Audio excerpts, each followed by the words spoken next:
Good afternoon. It's Monday, July the 7th, and this is the Lunchtime News.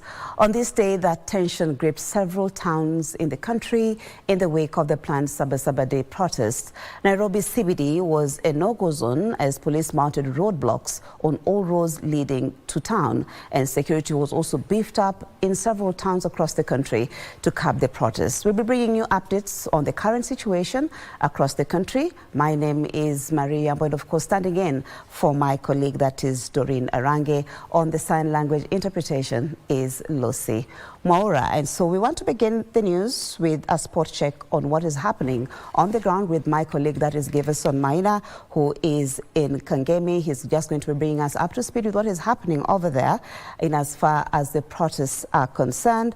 And Giverson, if you can hear me, what is happening where you are?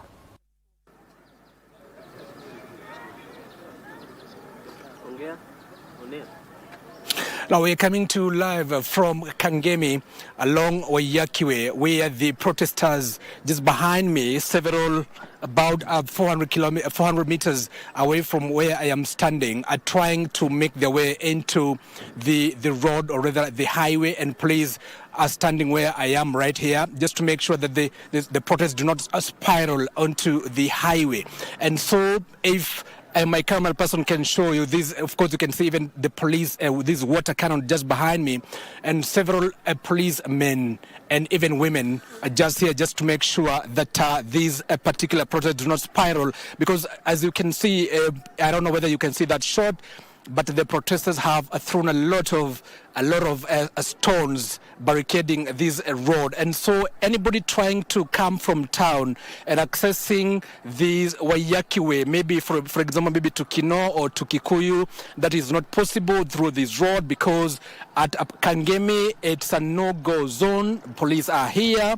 I've also been able to see just an ambulance maybe ferrying a sick person or an injured person. I'm not sure, but this is where the battlefront is between the police and the protesters. But of course, there are a lot of onlookers. But this particular shot is police, of course, manning this particular place and make sure there is calm at this particular point. But if we can move on from those police officers, I want just to show you people in their own houses, just onlookers. And of course, they're looking at it. They're looking at the battlefront. Just saying what police are doing and what the protesters are doing, just battling it out. We are quite several meters from where it is, because I think it's getting violent, and the protesters were throwing stones to the road. And so the pictures you're seeing there, those are onlookers from their houses, first floor, second floor, and all of them seem to be, because actually they cannot open businesses. Also, businesses along this route have been opened, and that is a water cannon. Let's see whether they are going to throw water to the protesters. And you can see the protesters are throwing stones to that water cannon. You can hear even the sounds. And so that's a point that we cannot actually go closer to. Just show you.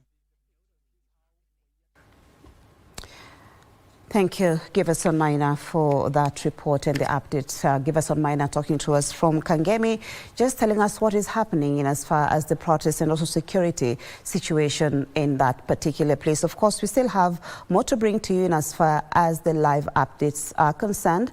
My colleague, Simon Achola is in Kisumu. Of course, will be joining Farah where possible. He's actually within the Nairobi area. But right about now, let me talk to my colleague. That is Simon Achola. What's happening in Kisumu?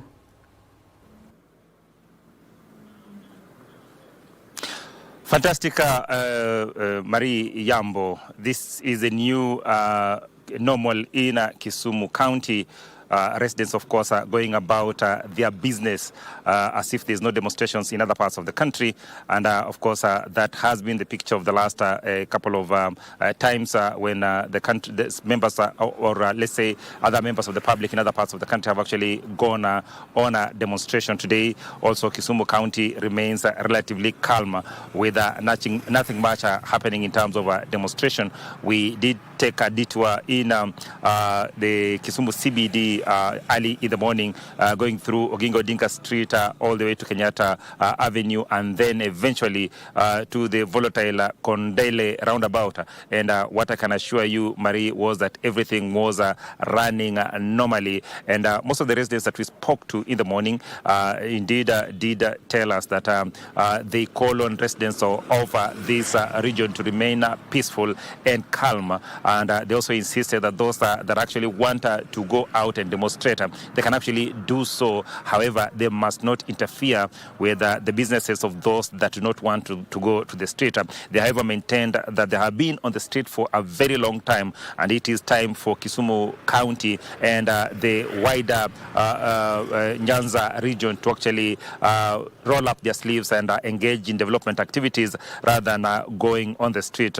Marie, where I am standing is not far away from the sprawling Nyalenda slums, and this road on the old Kisumu would be a beehive of activities, or would be a beehive of running battles between youths coming from Nyalenda and of course police trying to repart them back to Nyalenda, and that will go on like the better part of the day. But today, Marie, as you can see the pictures, everything is calm. Everyone is going about their businesses. Of course, motorbike riders, which is the most preferred mode of transportation in this region, have been on the road.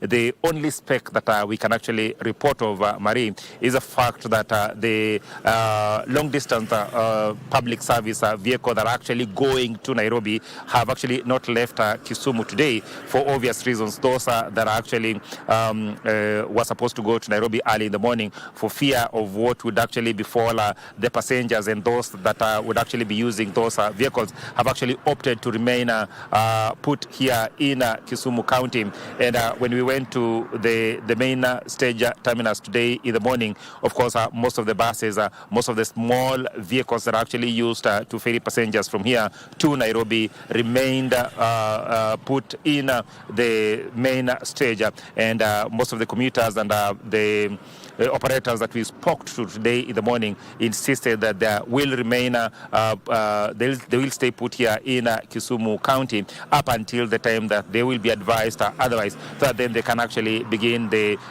journeys back to Nairobi. But as I have already told you, Marie, everything else here in Kisumu County is peaceful. Leaders of this region have actually called for peaceful coexistence. What we've also seen is that there have been a number of banners put up in town, strategically positioned, that each and every banner that I've actually seen calling on the residents to remain peaceful, calling on all Kenyans to maintain peace even as they go about demonstration. Of course, this is a story that we'll be keeping a keen eye on as the day goes by, and of course, no doubt if there's anything to report about later in the day, we'll definitely do so. However, as I have already said, that as we speak of now, Kisumu remains peaceful and everything is going on as normal. Indeed. Thank you so much, Simon, for that update from Kisumu, specifically where he is at Nyalenda. We know very well that Kisumu is always the epicenter, of demonstration, and so that's quite unusual. But as Simon has said, he'll be keeping tabs on what is happening there and bringing us up to speed. And unusually quiet there, things are going on as normal. That is different from what we've seen, definitely from Kangemi with my colleague that is give us on Mainab. So away from that, let's look at some of the news making headlines as far as Sabasaba situation is concerned. And a section of Kenyans traveling from Nakuru heading to Nairobi have been forced to prove their nationality by showing their identification cards at a police roadblock in Rironi town along Nairobi-Nakuru Highway. This comes amid the Sabasaba planned demos with several police blocks in major highways witnessed, preventing Kenyans from accessing the Nairobi business district. Let's get more in this report. At Rironi town along Nairobi-Nakuru Highway, police have set up a roadblock forcing passengers to alight from their vehicles and display their national identification cards. In Limuru and Kikuyu constituencies, police officers have barricaded all roads heading to the government installations, with public and private vehicles denied access to town. At the same time, Bata Shoe Company in Limuru remains protected area as tensions rise ahead of commemoration of the 35th Sabasaba Day. And the usually busy Thika bus park was eerily empty, leaving commuters stranded and the town unusually quiet. Major parts of the town were deserted on Monday as fear of possible unrest during the Sabasaba commemoration. Only a few banks and chemists opened for business, while major streets and markets recorded minimal activity.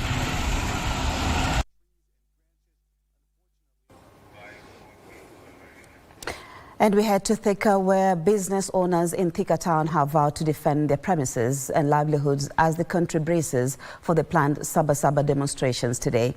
Led by Thika Business District Association Chairperson Alfred Wanyoike, the traders expressed frustration over the recent Gen Z-led protests which left many businesses vandalized. His remarks come amid assurances from local police, who say security has been heightened in the area. Authorities have promised increased surveillance and a quick response to any incidents of violence or disruption. In nearby Juja town, business owners are also voicing similar concerns.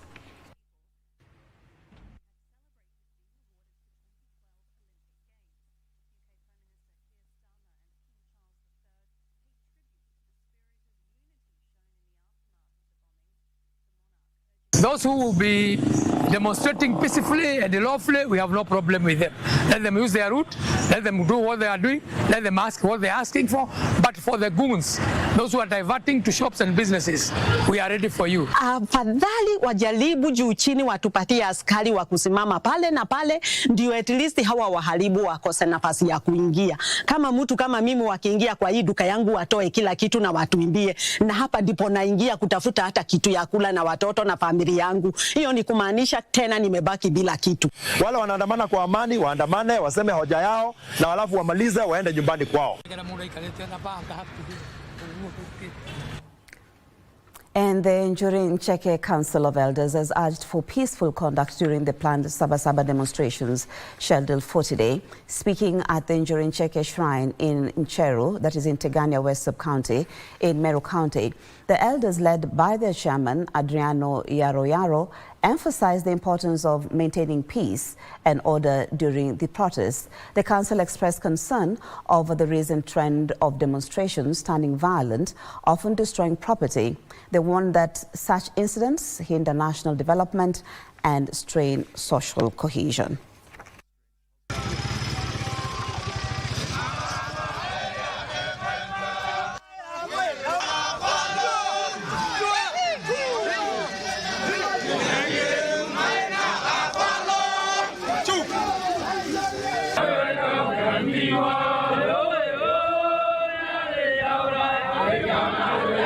Maandamano ni ya amani, maandamano hayaleti umwagikaji wa damu, maandamano hayaleti uharibifu wa mali. Kwa hivyo tunaomba mkiandamana, kama kuna kitu mnataka kuambia serikali na mnataka kuandamana, muandamane kwa amani na mpangilio upango na serikali ama polisi, ndiposa msiwe mkaingiliwa na nguzi wale ambao wanaharibu mali ya watu. A section of religious leaders has defended President William Ruto's decision to build a modern church in State House, saying the idea was long overdue. Led by Bishop Samuel Njereri of Stewards Revival Pentecostal Church, the church leaders faulted those poking holes on the decision, saying they are all ill-informed. Njereri at the same time called for political tolerance in the country ahead of the next general election, accusing politicians who are already in the campaign mood of dividing Kenyans along tribal lines.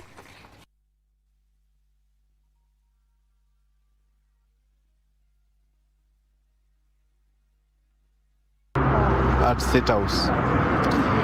Na ukiona mchungaji yeyote ambaye anapinga an altar ikiwa laced unless wewe ni antichrist. Church has been there at State House. We have been there several times. Tumeenda kuomba lakini ni ya mabati.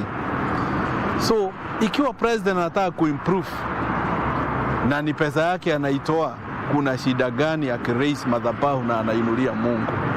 Rais wetu ni Mkristo, ameinua madhabahu, anainulia Mungu. Kwa hivyo, hiyo tunaipokea kwa shukurani.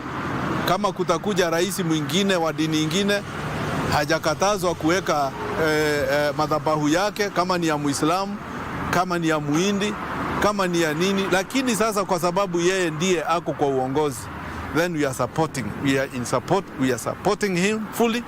Na hiyo ni madhabahu ambayo ameinulia Mungu. Hata wakati alipoingia alituambia tuende huko tukaombe.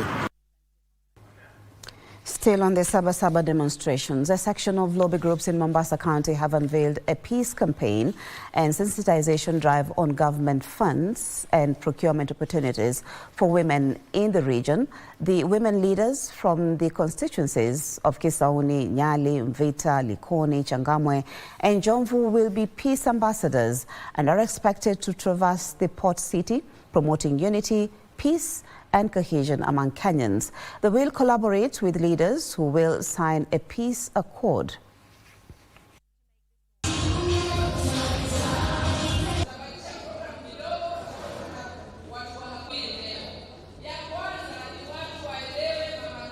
Tunataka kurudisha hadhi ya Kenya kupitia amani, amani, amani. Amani Kenya. Amani. Mama Kenya movement amani. Amani Kenya. Kama mnaona babalozi from the ward levels, watakuwa wana report back on education, mambo ya afya, mambo ya maendeleo. Tujue ni pesa ngapi zinakuja. Tuweze kujua kina mama vikundi ni gani. Wamama wanastahili nini. Na tafanya juu chini kushirikiana na RC ambaye ni mama anajua shida za kina mama. Tukue na secretariat. Kuna wengine wanasema wanasaidia jamii. Pesa haijulikani kwa sababu hatukuji na networking meeting. Hizi salamu ziwafikie Wakenya wote. Wamama wameamua kuingia kila mahali kuhubiri amani na upendo na umoja.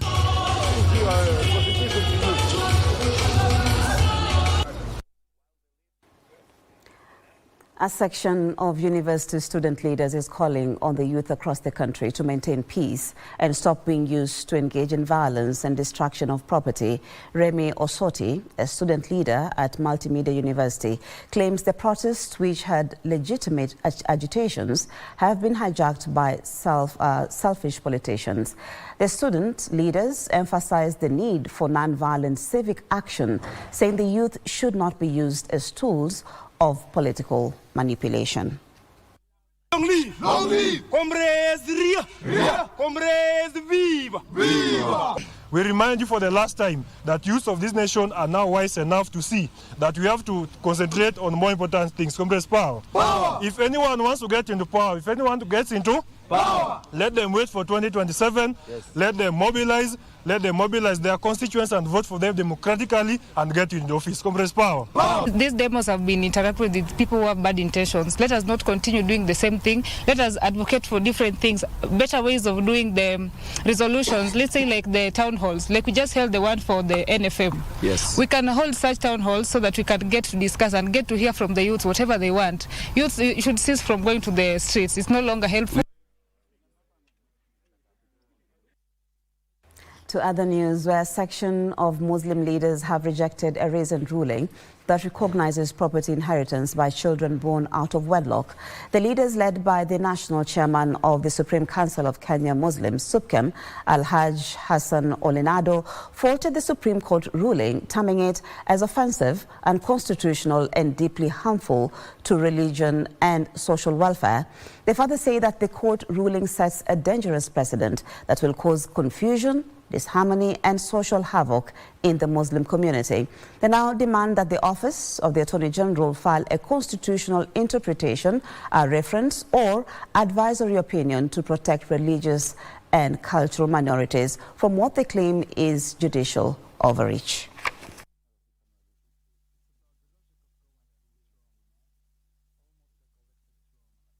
There are good grounds in terms of the issues raised and the astronomous constitutional implication of this, that the Supreme Court would be well advised to allow this review. This judgment, therefore, undermines the sanctity of what Muslims hold dearly to be defined law, which stipulates clear guidelines on inheritance, which does not recognize inheritance rights for children born outside of a legitimate marriage. And we look at matters health, where Kakamega Governor Fernandes Barasa has urged lawmakers to revise the policy governing contributions to the Social Health Authority, that is SHA, citing concerns over accessibility and affordability challenges of healthcare services. Barasa added that the current structure has posed a burden to a section of Kenyans, particularly those in rural and low-income settings.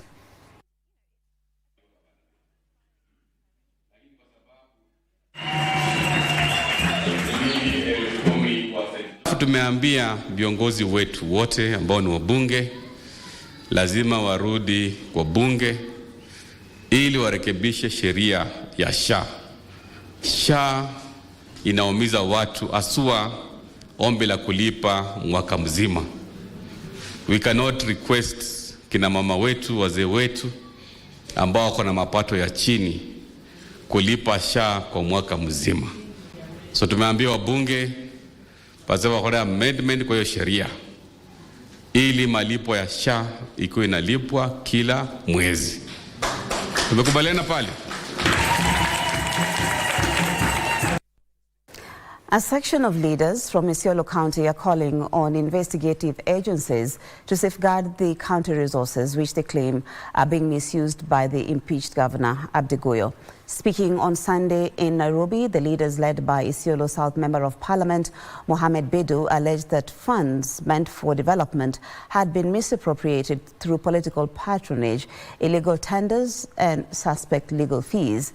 They are now calling on the Auditor General and the Senate to ensure the embattled governor explains how he is paying his legal teams. The leaders also faulted what they say is the illegal gazettement of a new county speaker. This comes as the Senate is expected to begin hearing an impeachment motion against the governor in plenary this week.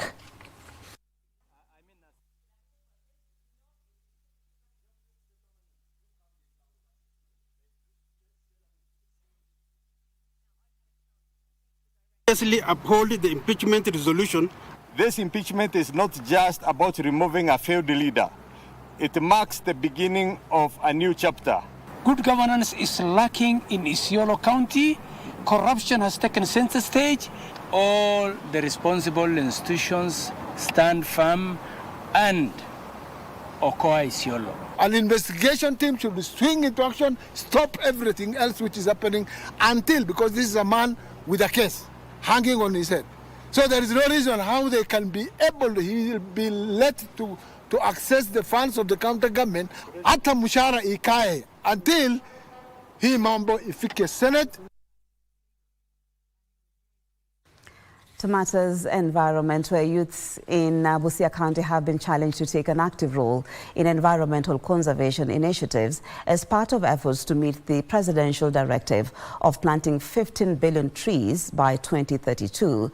Speaking during the Western Region Scouts competition at St. John Alupe Primary School, local scout leaders emphasized the need to plant trees in schools, markets and churches.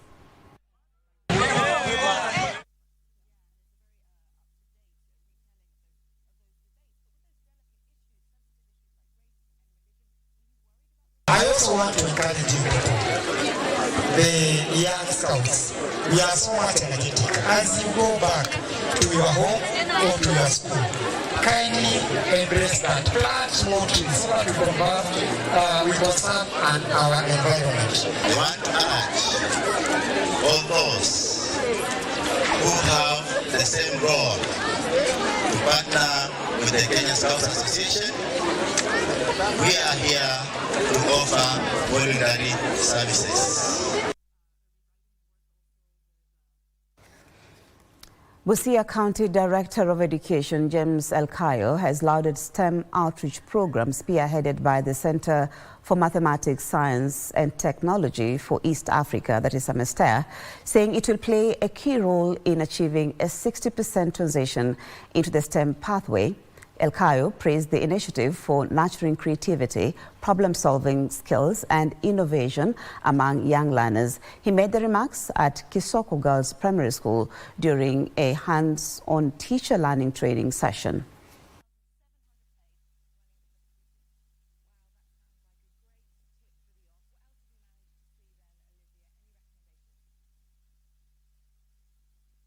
What I've seen the team do is bring down to the learners the KBC competencies. I've seen learners do things in groups themselves after the teacher has demonstrated. So that's cooperative learning and teamwork. It has come very timely now that my grade 9 learners are set to select the areas in which they want to pursue their studies in. It has opened them and given them an insight in what to expect if they so choose to learn the STEM. This program, in the future, if it can continue, it's going to turn around the thinking, the mentality of people around this place, so that the learners will be encouraged and will be motivated to work hard in these STEM subjects, and that one will prepare them for a future that's going to help them to be independent. The learners are very excited because what they are being taught today, to take this pathway so that they may be able to learn with hands-on and to embrace technology that is being used in every part of the country.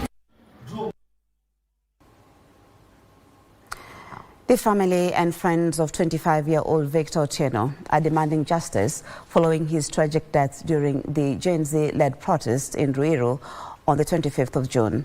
Otieno, a final year student at the Thika Technical Training Institute, allegedly sustained fatal head injuries as police attempted to disperse crowds during the demonstrations. In Kirinyaga County, a 22-year-old is recounting his ordeal, having survived 6 gunshot wounds during the June 25th protest. Here's that story by Teresa Motai. In the quiet village of Ikatikok in Nambale sub-county, this house may look ordinary, but for the single mother Christine Nakiveda and her 3 children, it's their only remaining hope. Nimekuwa na mtoto wangu Bruce kwa miaka 14 na miezi 11 ambaye amekuwa na sickle cell. Alikuwa grade 9. All along amekuwa on off na hospitali. It was too costly for us. The burden began 10 days ago when her 15-year-old son Bruce David passed away at Aga Khan Hospital, leaving behind a 1.5 million shillings medical bill. Tulikuwa na bill kubwa ya 1.5. Insurance ikapunguza, haikumaliza, tukajaribu cash hazikumaliza. Sasa tukauliza tufanye namna gani na pesa hatuna. Wakasema tupeane collateral. The family is now appealing to well-wishers to help them clear the bills and save them from the auctioneer's hammer. Contributions can be sent via paybill 115777, account number 7348929. Sasa mimi naomba tu kama kuna watu huko nje ambao wanaweza kuguswa ili nisisumbuliwe, shamba liende, nimepoteza mtoto, shamba pia nikati riski, na hapa ndio nimeanzia maisha.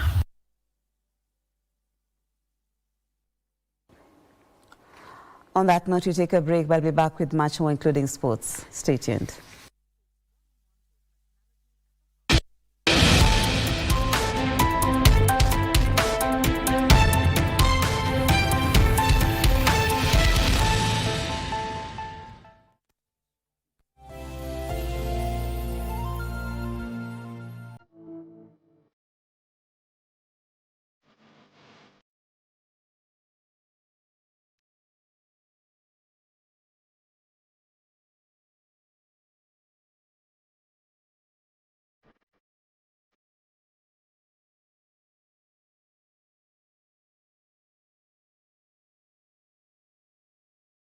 Semana Sports. Semana Sports is a bold, enlightening television show that offers Kenyans a direct line to the heart of government operations. Hosted by the government spokesman, Isaac Mwaura. Welcome to Semana Sports Bonga da Gava. This weekly program features candid conversations with senior government officials, cabinet secretaries, and heads of key parastatals as they break down their ministries' achievements, challenges, and strategic plans. Cage aquaculture farming, 8.7 billion. Yes. So there's a lot of money. There's a lot of, and we have not even tapped the potential. As we get closer to start constructing the first nuclear program, we should have a robust regulatory framework. Thank you, the spokesperson, for this chance where we are able to converse with our government. Semana Sports. Hii sio story ya jaba. Sio story ya jaba. Mimi ni Mkenya mzalendo daima. Thank you. Tuesday at 8 p.m. only on KBC Channel 1. And Lamin Kamara with his first career goal. Ni muda wa kuhesabu kwa ajili ya kusherekea fasili na asili ya soka barani Afrika, ligi za ndani na magwiji wasiotambulika. Mangeni Alvin anaichanja ndani uzuri, David!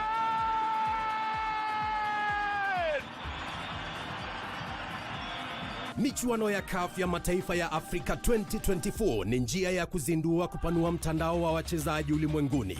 Timu itakayoshinda itazawadiwa dola za Marekani milioni 3.5 pamoja na kujivunia kulinyanyua kombe hilo.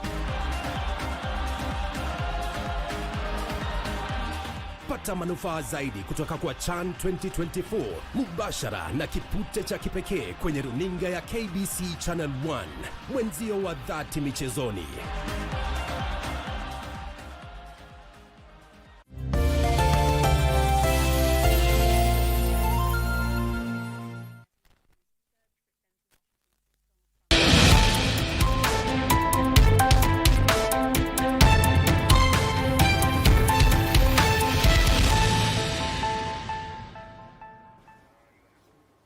Welcome back. Now, as the world celebrates World Kiswahili Day, that is on Monday the 7th of July, Kiswahili language has carved a niche in fostering regional integration, cultural identity, and social economic development. The theme for World Kiswahili Language Day 2025 is Kiswahili, Inclusive Education, and Sustainable Development. Our reporter, that is Jelly Saladi, has got more on this. World Kiswahili Language Day is celebrated every July 7th each year. According to the United Nations, Kiswahili is one of the world's most widely spoken languages with over 200 million speakers. It is also the most spoken language in sub-Saharan Africa. This year's theme is Inclusive Education and Sustainable Development. Samson Nthioka is the officer in charge of the country's curriculum at the Kenya Institute of Curriculum Development. Kiswahili ni mojawapo ya yale masomo ya lazima katika shule kuu ama shule ya senior. Kwa hivyo kwa njia hiyo sisi kama taasisi tuna imani ya kwamba tunalenga hasa kuhakikisha kwamba Kiswahili kimechukua nafasi yake. Wala Binwala, an author and a well-known Kiswahili language scholar, says the expansion and use of Kiswahili language has been necessitated by the need to have one common language.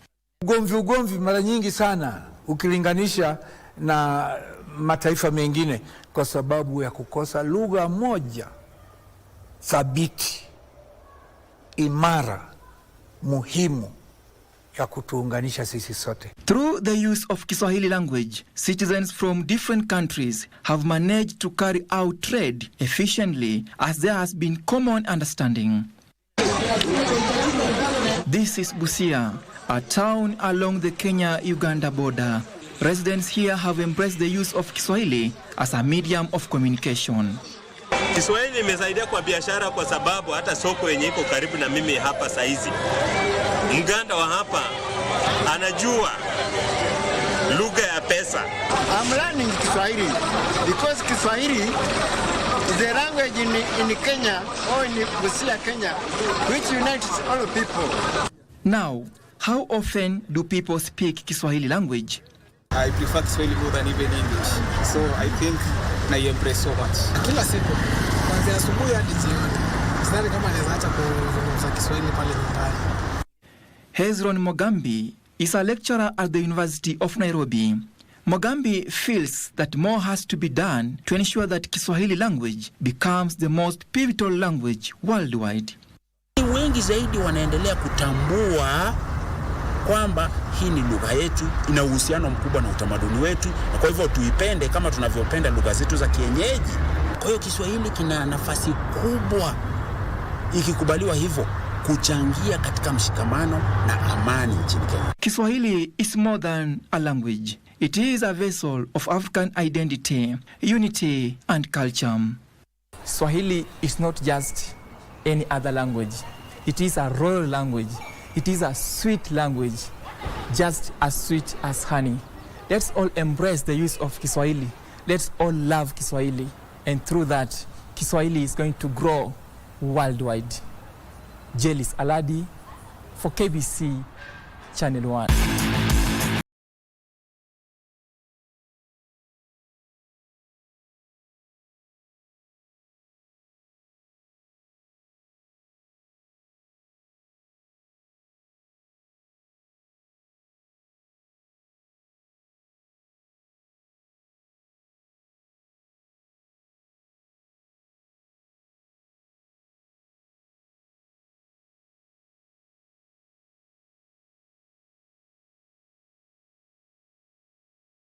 Aladi for that report on the day of Kiswahili. Did he just say that Kiswahili is as sweet as honey? Well, I will not actually deny that. You know, yeye ni Mswahili kwa hivyo I'll leave it to him.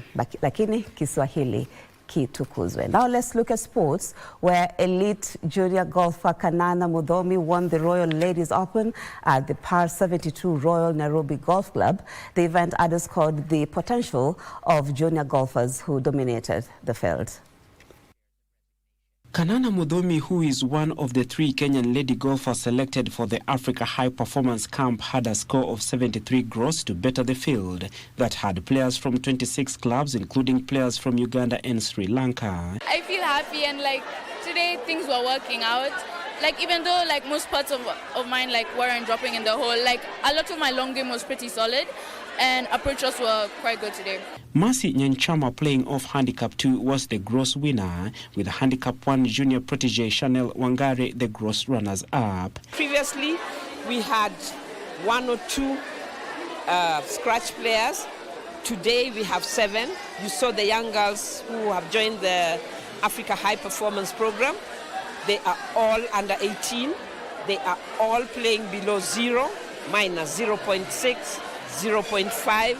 That's a very, very sure sign that golf is improving in the country. Royal Nairobi lady captain Penny Wambui was the Division A net winner. We must commend the juniors. A lot of the winners are juniors, and that is the future of golf.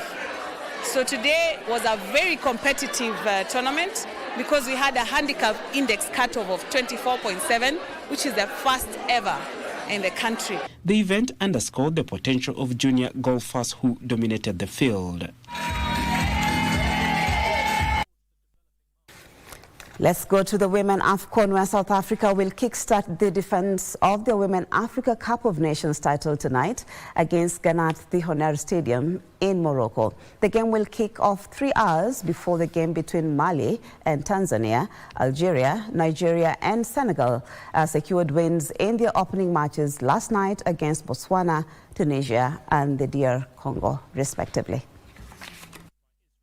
Asisat Oshoala, Rinsola Babajide and Chinwendu Ihezu were all on target once as Nigeria opened the Africa Cup of Nations title hunt with a commanding 3-0 win over Tunisia at the Stade Larbi Zouali in Morocco. Goal, and Babajide doubles Nigeria's lead in first half stoppage time. Muncho into the middle, Okaronko up, and this must be 3, and it is swept home. And finally, the Super Falcons do get their 3rd goal. Mama Diop and Ngwena Ndiaye netted a brace each in the first half to guide Senegal to an easy 4-0 win over DRC at the Stade El Bashir in their opening game to move to the top of Group A. Another chance around the outside. Ngwena's going to fire it in. There's your second goal. For FC Metz back in 24-25. The ball goes through. Another chance. Other save. Second opportunity. Oh, it's gone in. They'll be showing a little bit more composure. But here's the ever dangerous Noigana and gets the ball over to the right-hand side. There's a chance again. Senegal. Surely it's in the back of the net. Yes, it is. Ngwena feeds the pass out wide. And a 10th minute Gatu Karshoni goal separated Algeria and Botswana for the 90 minutes the two sides faced off at the Stade Pierre-Jego. The narrow win moved Algeria second in Group B, but on equal 3 points with leaders Nigeria. It was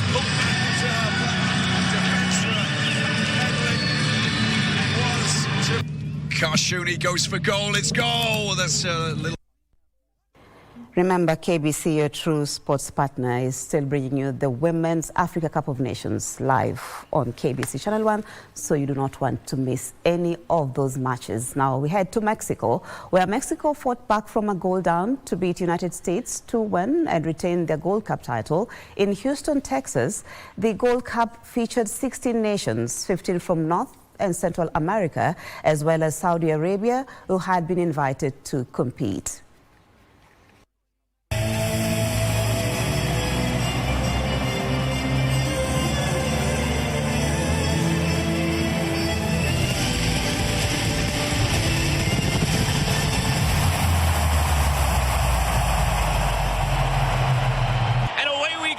United States and Mexico in the 2025 CONCACAF Gold Cup Final. Turn to Richards' connection against Saudi Arabia for a goal. Looking for the same thing. Richards! Off the bar and in!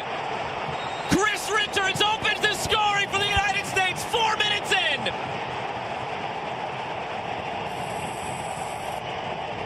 United States ahead on the 4th minute goal by Chris Richards.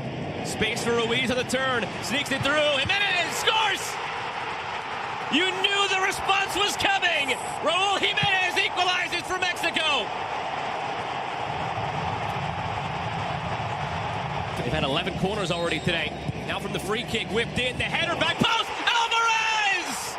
But the flag negates it. It's a simple black and white decision in the VAR room, and the goal awarded gives Mexico the 2-1 lead. Celebrations delayed, but celebrations nonetheless. Fired right back in. Here's Vega. Lays it off. Slip in the box from Jimenez. And there's the final whistle. The 2025 CONCACAF Gold Cup belongs to Mexico. Once again, the kings of CONCACAF for a 10th time. Mexico are your 2025 CONCACAF Gold Cup champions. Congratulations to the 2025 CONCACAF Gold Cup final winner, Mexico! How fitting to win it in Houston. To some tennis now, a two-time defending champion, that is Carlos Alcaraz, produced an impressive fight back to overcome Andrei Rublev and set up a Wimbledon quarterfinal against Britain's Cameron Norrie. In the ladies' contest, world number 1 Ariana Sabalenka overcame a battling Elise Mertens to reach the quarterfinals and stay on course for a first Wimbledon title.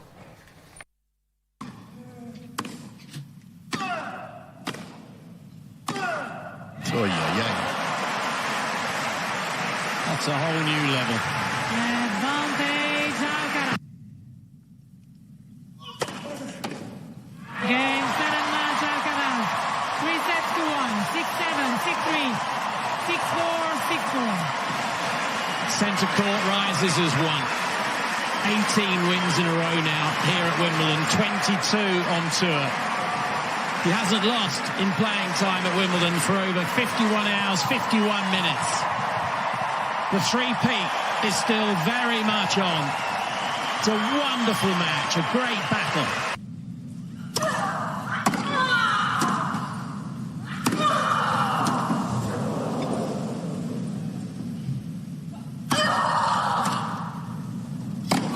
Just no hesitation from Sabalenka. Even though she had to push the reset button,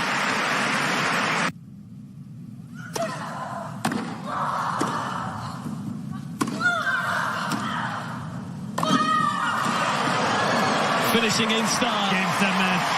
Sabalenka. A truly incredible match from both players. The centre court rightly rises.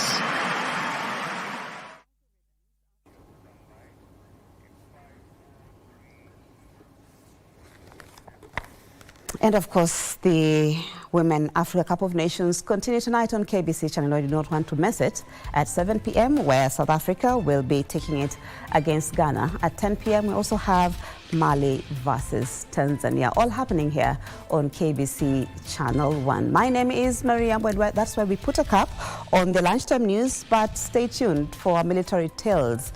That is an episode by our very own, that is Ben Troy Njue on Joseph Olesunto. Take a look.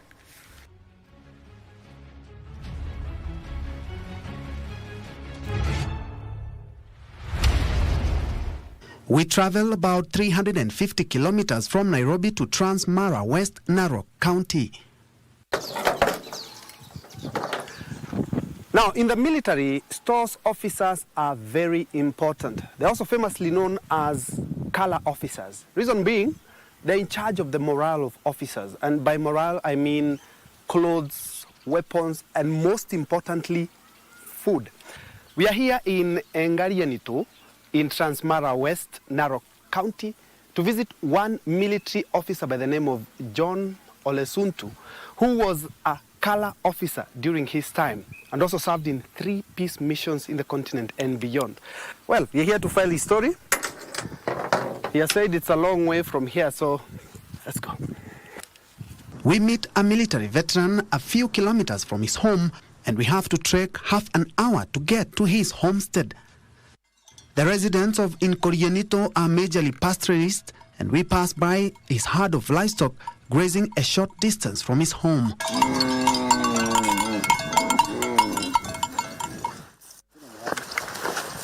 We finally arrive at his home.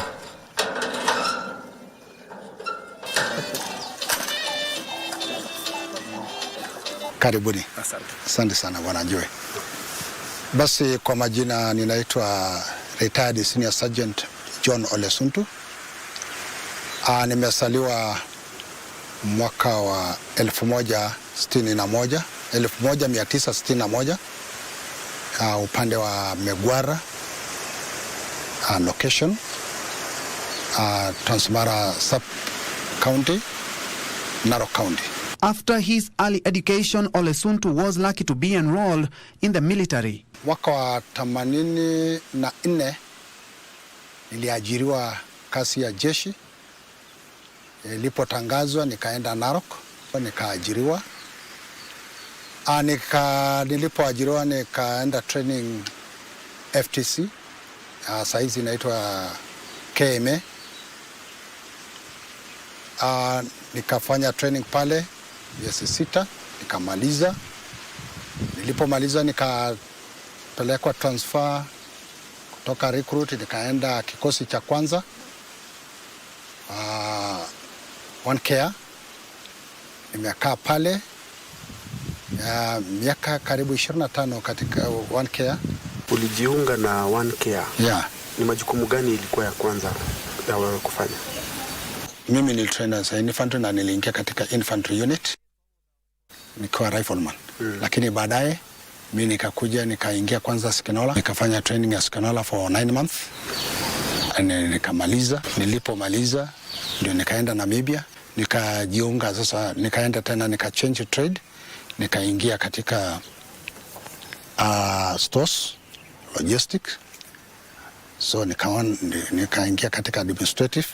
So nikafanya hiyo kazi for almost about kwa ajili jeshi nimefanya for 31 years, 279 days, which is 9 months. Ndio nilifanya jeshi, nikaretire nikiwa senior sergeant kutoka kikosi cha 15. In 1990, under Lieutenant General Daniel Opande, Olesunto was part of the United Nations Transition Assistance Group, UNITAG, UN Peacekeeping Force, deployed from April 1989 to March 1990 to Namibia, known at the time as Southwest Africa, to monitor the peace process and elections there. 89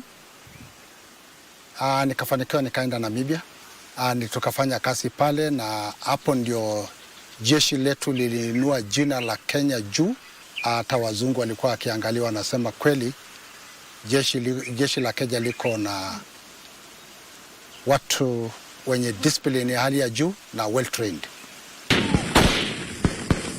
He was part of 2 other UN peacekeeping missions.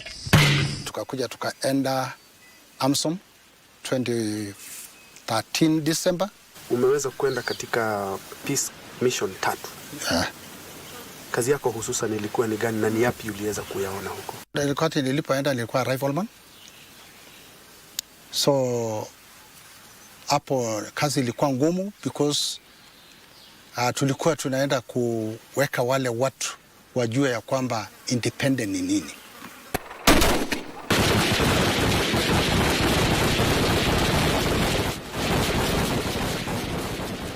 Na tulipoenda tukaleta uhusiano nzuri zaidi sana, na tukaingiana na wananchi, na hata wale walikuwa wakisimamia huko kwa ajili kulikuwa na majeshi ya South Africa, wakakubali ya kwamba hapa sasa ni hawa wanatosha kufanywa nini, kupatiwa independent Namibia. 1992 nikakuja kubadilisha, nikaenda katika logistics storekeeper. So wakati nilipokuja kwenda Southern Sudan nilikuwa storekeeper. So nilikuwa CQMS ya company. Mimi ndio nilikuwa ninafanya logistic ya company yote mzima. So kila kitu ile mahitaji ya askari anahitaji. In those missions, working as a logistics officer, also known as Kala, he explains why these officers are very essential in any mission. Kazi ya Kala ni muhimu, ndio roho sasa ya kila kitu. Unajua Kala ako na kila chochote anayehitajika katika kwa askari.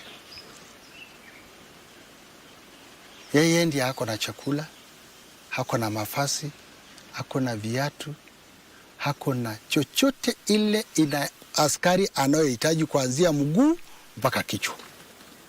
Tumbo ni Kala. So ni mtu mmoja muhimu naye pia katika kazi hiyo, na yeye ndiye anapigana vita kubwa kuona watu yake wameshiba, wako na moral, ile kitu inayohitajika anawatafutia kwa haraka sana wapate. Kama ni silaha mpya anataka kuhakikisha kwamba watu yake nayo wako na hizo vitu. So chochote ile inayohitajika mpaka ipitia katika mikononi mwa Kala.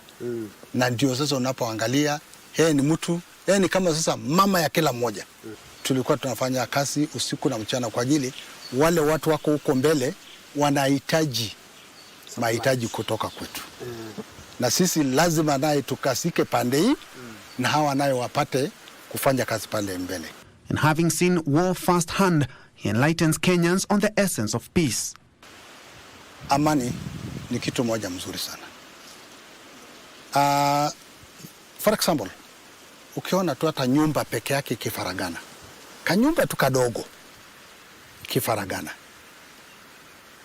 Hata yule mtoto hakuwa anajua ni kitu gani inaendelea, atakosa siku hiyo chakula.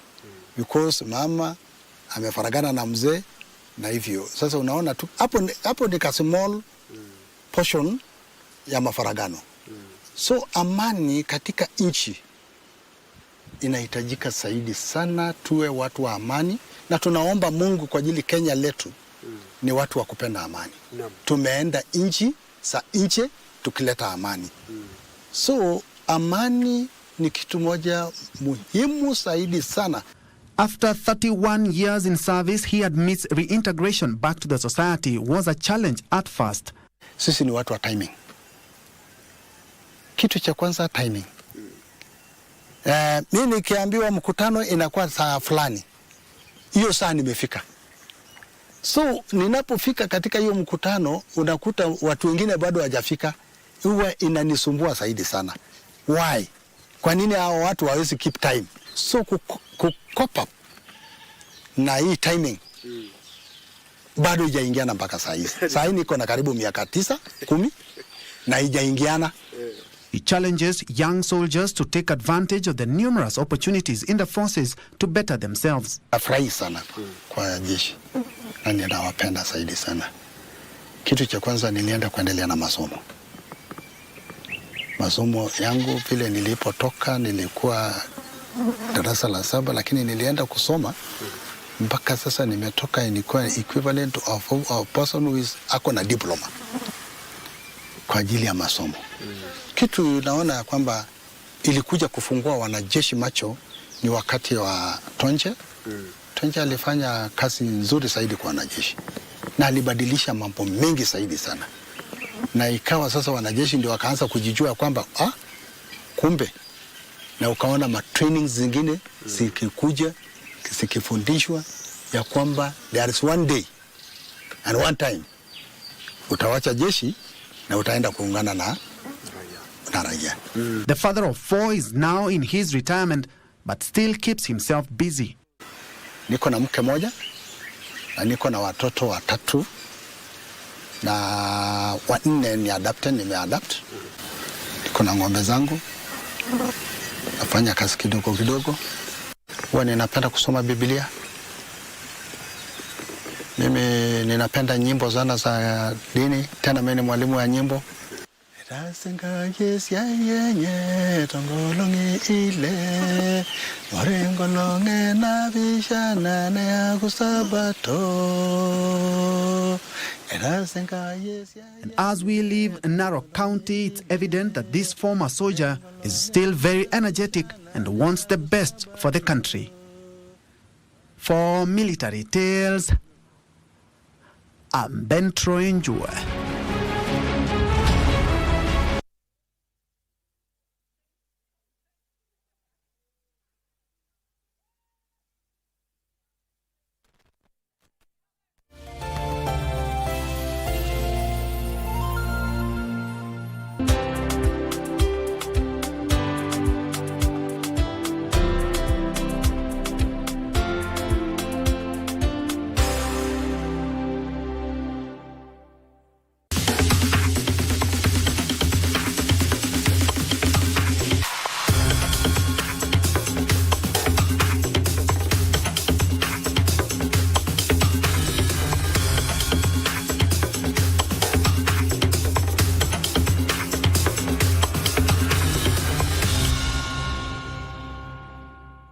I never heard the music so sweet. I repeat. Wagwan, me brethren, big things are going. Remember, each and every Monday we have to shell down the place with nothing but the best of smooth wave the vibes in your favorite station. You know these things. Alafu kila Tuesday, kata simu tupo side, giving you Kenyan music from the 254. And of course, you can spice up your Wednesday by enjoying blazing hot hip-hop and R&B jams. We don't got no label. She say she want bottles. Vibes and vibes as we go all across Africa, Kenya, Nigeria, Ghana, all the way to Tanzania to give you nothing but the best on Afro Thursday. Make sure you make a date with us each and every single Friday with me, DJ_Liza Diva, DJ Cold, and me, Wanjiko. This is Club One Extra. Unanifanya nisikie kunyongwa Hadija mani especially ukisonga. Hello, fabulous ladies. Welcome to the talk show that's all about sisterhood, empowerment, and unfiltered conversation. We will be focusing on women. We believe in women. We are really changing. We are creating a safe space for women to connect, thrive, and share. Just because you're a woman on a bike, you're labeled in a certain way. It's not just a talk show, it's a movement. When they are standing, we need to stand out. From heartwarming tales to hilarious adventures. They could ask me, Catherine, why are you learning?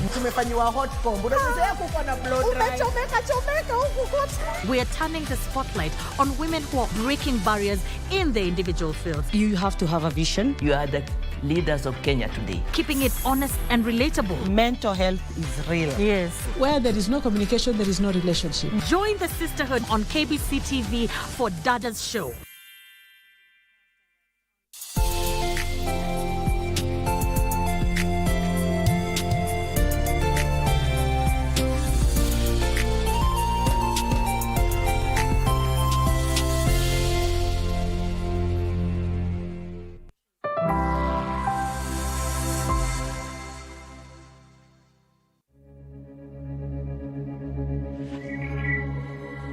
Are we alone, or is there life in the universe? Is a question as old as humankind itself.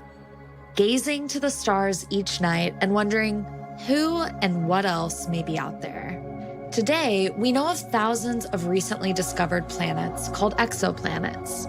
They're outside of our own solar system, orbiting around their own suns. Do any of these planets support life? And how old is the universe, and how did it all begin? NASA is working on addressing these questions and many more with a variety of spacecraft, telescopes, and brilliant minds. I'm Serafina Nance, an astrophysicist with VOA Tech, and in this episode, we'll look at the newly released deep space images from the James Webb Space Telescope 1 million miles away from Earth. These historic and never-before-seen photos are now being studied by astronomers around the world. With these images, questions about our universe and its origins are starting to come into focus. Powering the future. Confronting the world's challenges with cutting-edge solutions, medical breakthroughs, and high-tech discoveries. These are the stories of our planet. This is VOA Tech.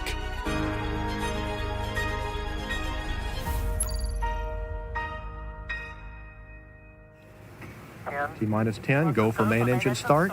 We are go for main engine start. T-minus 6, 5, 4, 3, 2, 1, and liftoff of the Space Shuttle Discovery with the Hubble Space Telescope, our window on the universe.